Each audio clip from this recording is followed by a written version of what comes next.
እንኳን ለገና በዓል አደረሳችሁ እያልኩኝ ማቴዎስ ወንጌል መጽሐፍ ምዕራፍ 1 ላይ ከቁጥር 18 ጀምሮ ያለውን ክፍል አነባዋለሁ። እንደዚህ ይላል። የኢየሱስ ክርስቶስም ልደት እንዲህ ነበረ ይላል። እናቱ ማርያም ለዮሴፍ በታጨች ጊዜ ሳይገናኙ ከመንፈስ ቅዱስ ጸንሳ ተገኘች። እጮኛዋ ዮሴፍም ጻድቅ ሆኖ ሊገልጣት ስላልወደደ በስውር ሊተዋት አሰበ። እርሱ ግን ይህን ሲያስብ እነሆ የጌታ መልአክ በሕልም ታየው፣ እንዲህም አለ፣ የዳዊት ልጅ ዮሴፍ ሆይ ከእርሷ የተጸነሰው ከመንፈስ ቅዱስ ነውና እጮኛህን ማርያምን ለመውሰድ አትፍራ፣ ልጅም ትወልዳለች፣ እርሱ ሕዝቡን ከኃጢአታቸው ያድናቸዋልና ስሙን ኢየሱስ ትለዋለህ። በነቢይ ከጌታ ዘንድ እነሆ ድንግል ትጸንሳለች፣ ልጅም ትወልዳለች፣ ስሙንም አማኑኤል ይሉታል የተባለ ይፈጸም ዘንድ ይህ ሁሉ ሆኗል። ትርጓሜውም እግዚአብሔር ከኛ ጋር ነው የሚል ይላል። በጣም የሚደንቅ ክፍል ነው። የሉቃስ ወንጌል ምዕራፍ 1 ላይ መልአኩ መጥቶ ለእረኞቹ ሲያበስራቸው ያለው ምንድን ነው? ተወልዶላችኋል ያለው ጌታ ኢየሱስ ክርስቶስ ጌታ ነው። ጌታ ሲወለድ እዚህ ጋር የተነገረውን ቃል ልንገራቸው። አንደኛ የተወለደው ለምንድን ነው ይላል? ሕዝቡን ከኃጢአታቸው ያድናቸዋል። ሁለተኛው ደግሞ አማኑኤል ሊሆንልን ነው። ማለት ምን ማለት ነው? እግዚአብሔር ከኛ ጋር ሊሆን ማለት ነው። ጌታ የተባረከ ይሁን።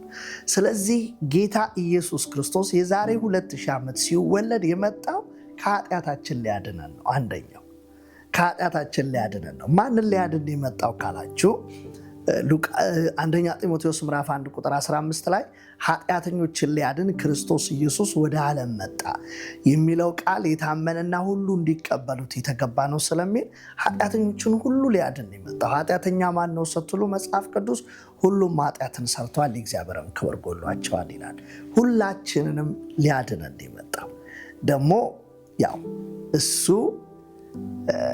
ሰክሰስፉል እንደሆነ ማለትም መጽሐፍ ቅዱስ የመጣበትን ዓላማ እንደፈጸመ ይነግረናል። ስለዚህ ከኔና ከናንተ የሚጠበቀው ምንድን ነው? እሱ ሊያድነን የመጣው የአዳኝነቱን ስራ ሰርቷል። እኛ ራሳችንን ለማዳን አይደለም መጣር ያለብን። እሱ ሊያድነን የመጣው ስራውን ስለፈጸመ እኛ ምንድነው ማድረግ ያለብን? ያንን መዳን በእምነት መቀበል ያለብን። አንደኛ ያመኑት ይድናሉ። ሁለተኛስ አማኑኤል ሊሆንልን የመጣው። ስለዚህ ያመኑት ይህንን ሲቀበሉ እግዚአብሔር ከነሱ ጋር ይሆናል። እግዚአብሔር ደግሞ ከኛ ጋር ከሆነ ማን ይቃወመናል? ማን አጌንስት ይሆንብናል? ማን ያሸንፈናል ይላል። ሁለተኛው ደግሞ እንድንድን ብቻ ሳይሆን አሸናፊ ህይወት እንዲኖረን፣ ድል ነሺ ህይወት እንዲኖረን የመጣ።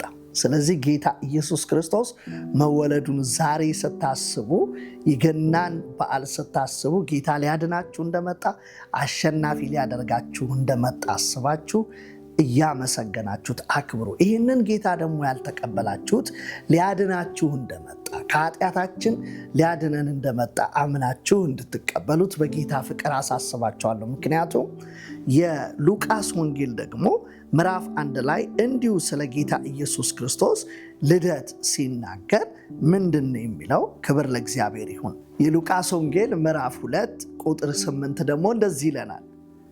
በዚያም ምድር መንጋቸውን በሌሊት ሲጠብቁ በሜዳ ያደሩ እረኞች ነበሩ። እነሆም የጌታ መልአክ ወደ እነርሱ ቀረበ፣ የጌታ ክብርን በዙሪያቸው አበራ፣ ታላቅ ፍርሃትን ፈሩ። መልአኩም እንዲህ አላቸው፣ እነሆ ለሕዝቡ ሁሉ የሚሆን ታላቅ ደስታ የምስራች እነግራችኋለሁና አትፍሩ። ዛሬ በዳዊት ከተማ መድኃኒት እርሱም ክርስቶስ ጌታ የሆነ ተወልዶላቸዋልና። ዋው! ምን እንዳላቸው አያችሁት? የመጀመሪያው መወለዱ ለሕዝብ ሁሉ የሚሆን የምስራች ነው። ለተወሰኑ ሰዎች ሳይሆን ለሕዝብ ሁሉ የሚሆን የምስራች ነው አለ። ለምን?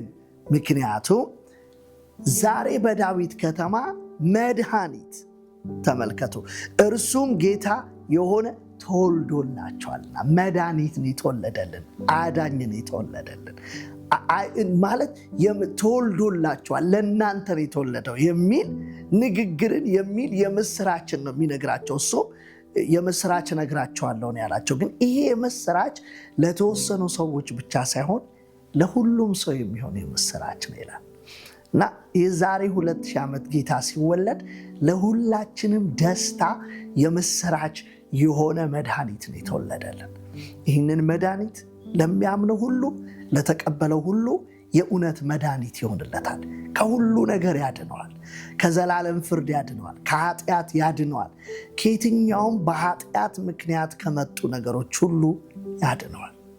የጌታን መወለድ ስታስቡ ጌታ ለምን እንደተወለደ ለምን እንደመጣ እንድታስቡ፣ የጌታ መወለድ ከእንደዚህ ብልጭልጭ ወይም ደግሞ ከመብራት ያለፈ ነገር እንዳለው እንድታውቁ በጌታ ፍቅር ሆኜ ደግሜ ያሳስባችኋለሁ። መልካም ገና።